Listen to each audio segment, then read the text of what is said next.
Dean Martin heard the commotion outside his dressing room. Voices, raised, aggressive. He'd just finished his show at the Sands Hotel.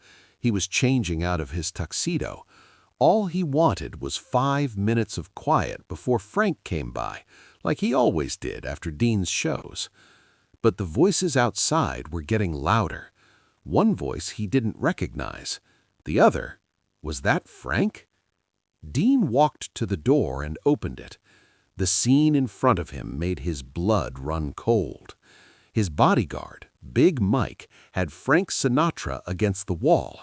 Mike's massive hand was wrapped around Frank's arm. Frank's face was red with rage. "Mike," Dean said, "what are you doing?" Big Mike looked relieved to see Dean. "This guy tried to force his way into your dressing room, boss. I stopped him." Dean looked at Frank, then back at Mike, then back at Frank. "Mike," Dean said carefully, "that's Frank Sinatra." He watched the color drain from Mike's face, watched the realization hit, watched Mike's hand drop from Frank's arm like he'd been holding a live grenade. "Oh, God," Mike whispered. "Mr. Sinatra, I didn't know." Dean held up his hand. He looked at Frank, trying to read his friend's expression. Frank was furious, but Frank was also watching Dean, waiting to see what Dean would do. This was a test, not for Big Mike, for Dean. In Vegas, in the Rat Pack, you had loyalties, and sometimes those loyalties were tested. Your bodyguard or your best friend, your employee or the chairman of the board, the new guy who was just doing his job, or the man who could end careers with a phone call. Dean made his decision in about 2 seconds. "You're fired," Dean said to Mike. "Leave Vegas, tonight. Don't pack, don't stop, just go." "Boss, I was just—" "There are people in this building," Dean said quietly, "who would kill you for what you just did. I'm not one of them, but they are. So go, now, while you still can." Mike left, and Dean turned to Frank, hoping their friendship was strong enough to survive this. To understand what happened that night in 1963, you need to understand who Big Mike Sullivan was and how he ended up working for Dean Martin. Mike Sullivan was a former heavyweight boxer. Not a champion, not even close, but he was big. 300 pounds of muscle, 6'5", the kind of size that made people think twice about causing trouble. After his boxing career ended, Mike went into security. He worked for politicians in New York, businessmen in Chicago. He was good at his job, professional, no nonsense. He kept his clients safe, and he didn't ask questions. In early 1963, Mike got a call from an agency in Las Vegas. They had a client who needed security, a major entertainer, Dean Martin. Mike took the job immediately. Dean Martin was one of the biggest stars in America. This was Mike's chance to move up in the world, get into the entertainment security business, make real money. He arrived in Las Vegas 3 days before the incident. Dean's previous bodyguard had quit. Something about the hours, the travel, whatever. Mike didn't care why. He just knew he had the job now. Dean met with him on his first day. They sat in Dean's suite at the Sands Hotel. "Here's the job. Keep the crazy fans away. That's it. Nothing else. I don't need someone following me everywhere. I don't need someone checking everyone who talks to me. Just keep the really aggressive fans from getting too close. Understand?" Mike nodded. "Yes, sir. Keep the fans away." "Exactly. Easy job. Don't overthink it." But Mike was a professional, and professionals don't just do the minimum. Mike decided he was going to be the best bodyguard Dean Martin ever had. Nobody was getting near Dean without Mike's approval. Nobody. For 3 days, everything was fine. Mike stood outside Dean's dressing room during shows. He kept fans from mobbing Dean at the casino. He did his job. Dean seemed happy with him. Then came the 4th night, the night that everything fell apart. Dean's show had just ended. It was about 11 p.m. The showroom was clearing out. Dean went to his dressing room to change. Mike took his position outside the door. About 10 minutes later, a man approached, well-dressed, expensive suit, confident walk, the kind of guy who thought he owned the place. Mike had seen this type before, rich guys who thought their money gave them access to everything. Well, not tonight, not on Mike's watch. "Can I help you?" Mike asked, stepping in front of the dressing room door. The man looked at Mike with mild annoyance. "Dean's dressing room. Where else would I be going?"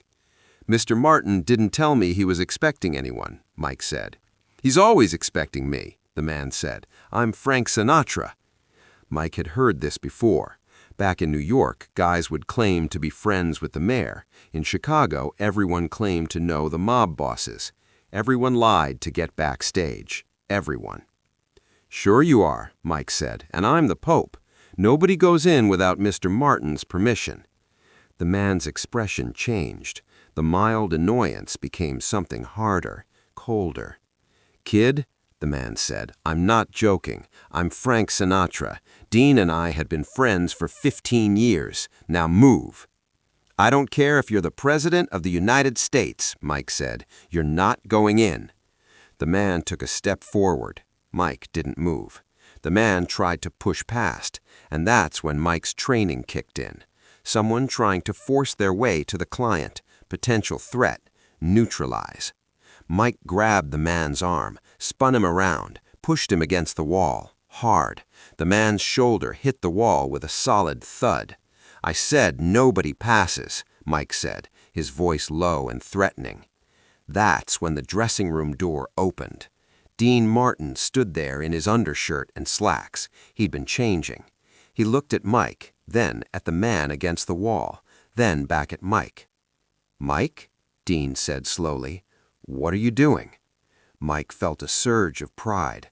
The boss had come out to check on the commotion. He'd see that Mike had everything under control. "This guy tried to force his way into your dressing room, boss. I stopped him. Don't worry, I've got it handled." Dean looked at the man against the wall again. Then Dean's eyes closed, just for a second, like he was in pain.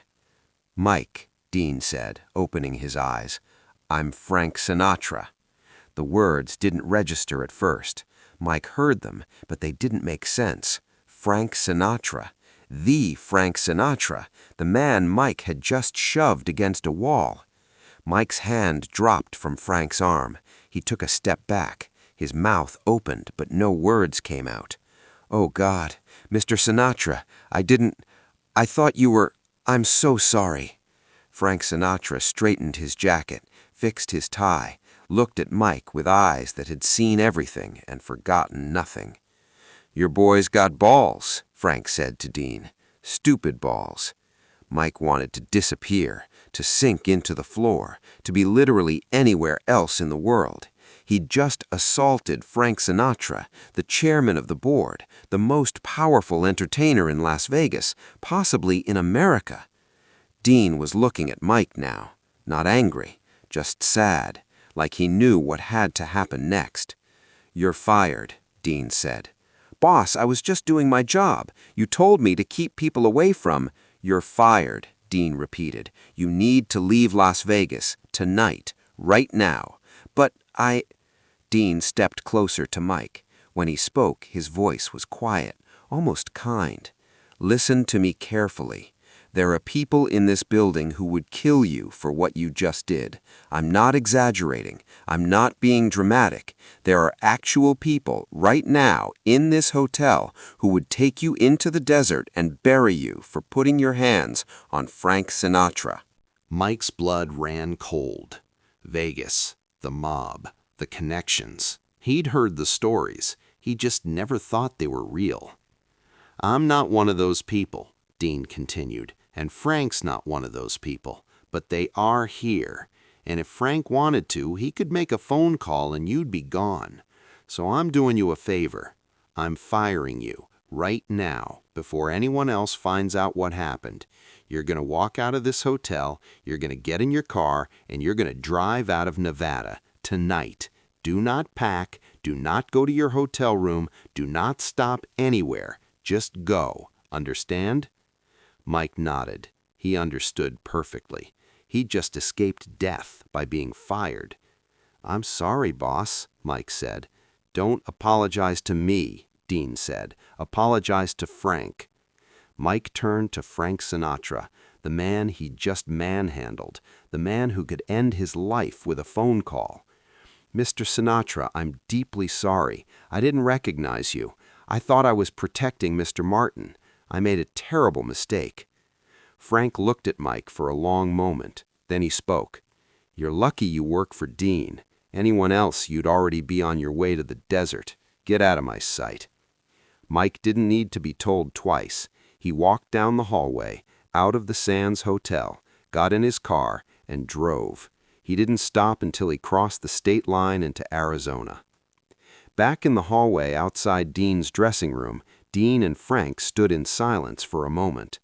"I'm sorry, Frank," Dean said. "He's new. He didn't know." Frank adjusted his jacket again. "Where'd you find him?" "Security agency. Previous guy quit." "Well, this one quit fast," Frank said with a slight smile. Dean breathed a sigh of relief. Frank was smiling. That meant they were okay. The friendship was intact. "Come on, Dean," Dean said, opening his dressing room door. "I've got a bottle of Jack Daniels with your name on it." Frank walked into the dressing room like he'd done 1,000 times before, like he'd do 1,000 times again. The incident could have ended there, a footnote in Vegas history, a story told quietly among security professionals about the time a bodyguard didn't recognize Frank Sinatra. But Dean did something else, something that showed who he really was. The next day, Dean called the security agency that had sent Big Mike. He explained what happened, then he asked if they could find him a job. Not in Vegas, somewhere else, somewhere far away from Frank Sinatra and the Sands Hotel. The agency was confused. "You want us to find him work after he assaulted Frank Sinatra?" "He wasn't assaulting anyone. He was doing his job. He didn't know who Frank was. That's my fault for not preparing him better. So yes, find him something, security work, but not in entertainment. Maybe a corporation or a university, somewhere quiet." The agency found Mike a job in Seattle, corporate security for a shipping company. It paid well, it was safe, it was boring, but Mike was alive and employed. Mike never knew that Dean had helped him, not until 40 years later. In 2003, Mike's son was writing a book about Las Vegas security in the 1960s. He interviewed his father about his brief time working for Dean Martin. Mike, now in his 70s, told the story for the first time. "I grabbed Frank Sinatra, shoved him against a wall. I thought Dean would never speak to me again. I thought I'd be lucky to leave Vegas alive." "But you got another job pretty quick," his son pointed out. "In Seattle." "Yeah," Mike said. "The agency found it for me. I always wondered how they placed me so fast after I screwed up so badly." His son did some research, called the old agency. Most of the people from 1963 were retired or dead, but he found one guy who remembered. "Dean Martin called us the day after the incident," the old agent said. "He asked us to find Mike work, somewhere far from Vegas.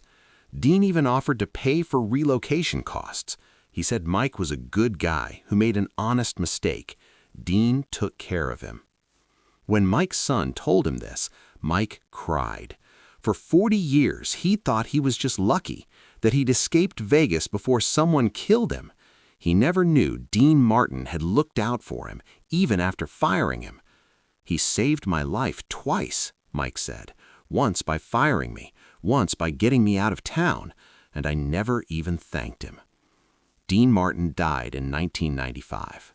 Mike attended the funeral. He stood in the back, didn't talk to anyone, just paid his respects to the man who'd saved his life twice. The lesson of this story isn't about bodyguards or celebrities. It's about how you treat people when you have the power to destroy them. Dean had every reason to let Mike suffer.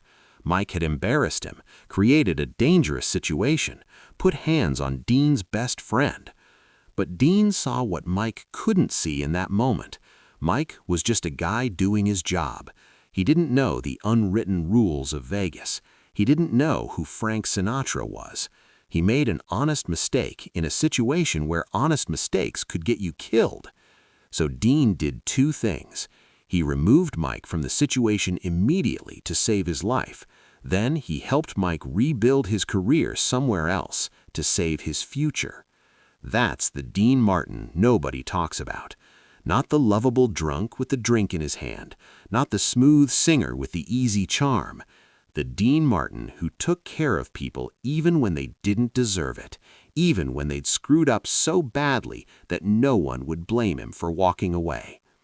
If this story of leadership and compassion moved you, make sure to subscribe and hit that thumbs up button. Share this video with anyone who needs a reminder that how you treat people when you have power over them defines who you really are.